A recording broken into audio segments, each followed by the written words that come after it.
Hello everyone, আসসালামু আলাইকুম। সবাই কেমন আছেন? হোপফুলি সবাই অনেক ভালো আছেন। আজকে চলে আসলাম নিউ ব্লগ নিয়ে। কলার মোচা কাটা দেখালাম না, ভিডিওটা অনেক লম্বা হয়ে যাচ্ছে। ডাল ধুয়ে রাখছি, কাঁচামরিচ, পেঁয়াজ এটা পরে কুচাবো। কলার মোচা কুচি করে রাখছি। গরুর বট এটা রান্না করব।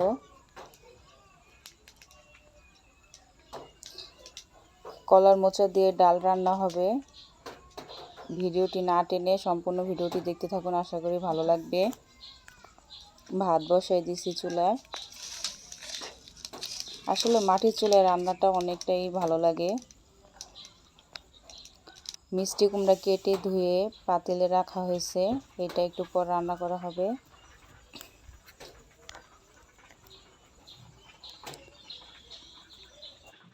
আর আম্মু হচ্ছে মিষ্টি কুমড়া রান্না বসিয়ে দিচ্ছে, মিষ্টি কুমড়া ভাজি হবে। এটা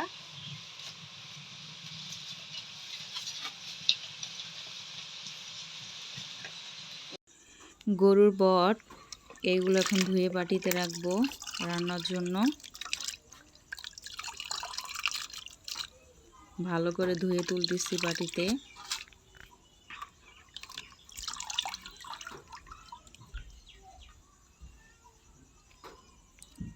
ধোয়া হয়ে গেছে, বাটিতে রাখছি। এখন হচ্ছে রান্না করব একটু পরে।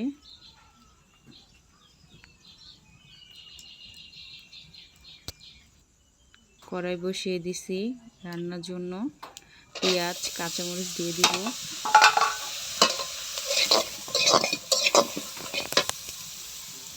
হালকা নেড়ে এখন দিয়ে দিব সয়াবিন তেল পরিমাণ মতো।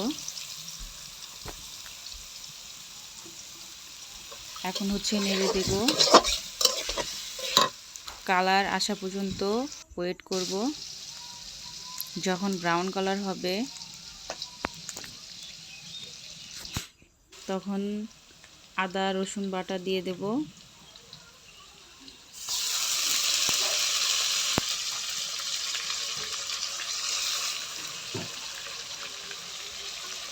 এখন হালকা করে নেড়ে দেব যাতে না পুড়ে যায়।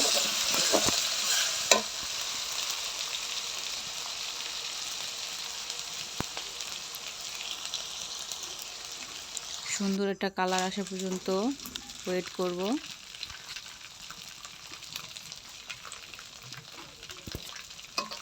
এখন দিয়ে দেব জিরা বাটা পরিমাণ মতো। এখন ভালো করে নেড়ে দেব।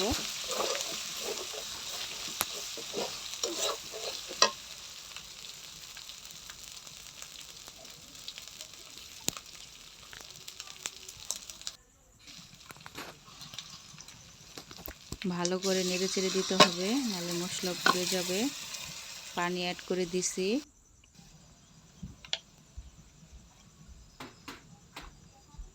এখন দিয়ে দিব হলুদ গুঁড়া,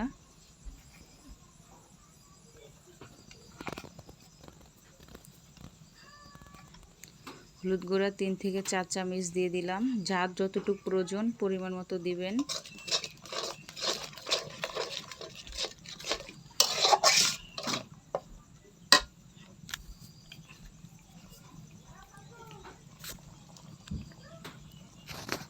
আরও 1 চামচ দিয়ে দিলাম।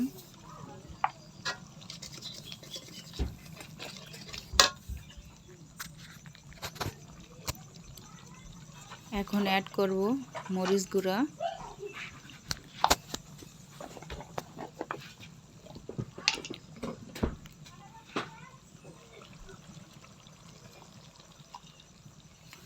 মরিচ গুঁড়া যে যেমন ঝাল খান পরিমাণ মতো দিবেন।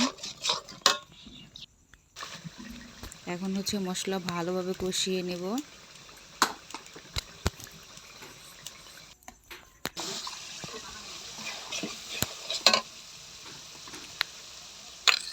কষানো হয়ে গেছে, এখন দিয়ে দিব গরুর বট। এখন ভালো করে নেড়ে দেব যাতে একসাথে মিক্সড হয়ে যায়।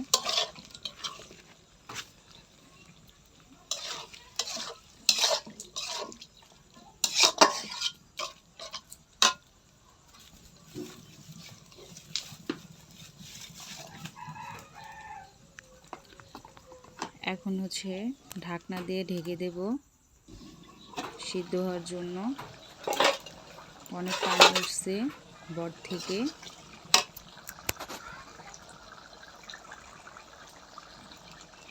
এখন হচ্ছে আবারও নেড়ে দেব যাতে নিচে না লেগে যায়।